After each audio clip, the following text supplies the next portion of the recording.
星際酒店丹桂軒6個人1615蚊，食咗啲乜嘢？一齊睇睇。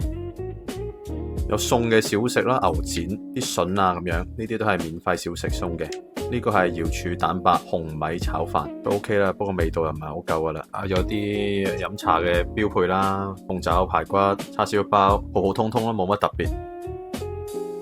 咁重點啊嚟啦，北京片皮鴨係佢哋嘅招牌菜式，話用上等嘅米鴨咧精心烹製。咁我哋即刻試試啦，睇睇啦。OK， 先試試塊皮先。OK， 哇，黐實晒添啲油，完啦。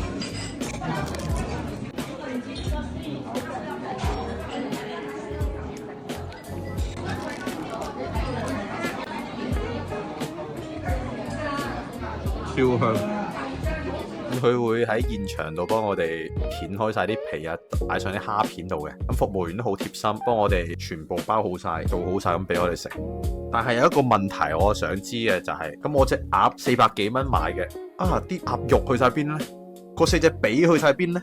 後尾咧就原來炒咗碟好似打拋豬咁嘅東西，變咗打拋鴨啦，包生菜。但係我又覺得會唔會切幾隻髀落嚟俾我食，切啲肉連埋啲皮咁樣包起身會更加好食呢？扣晒分啊！真係我咧就唔會食第二次啦，絕對係。或者呢啲先係正宗片皮鴨啦，可能我唔識。咁包好晒啊，咁各方面都係好靚嘅，服務周到。不過就仲有啲豬手啊、腸粉啊，各方面都普普通通啦，冇乜記憶點我都。整體咧，我覺得60分啦。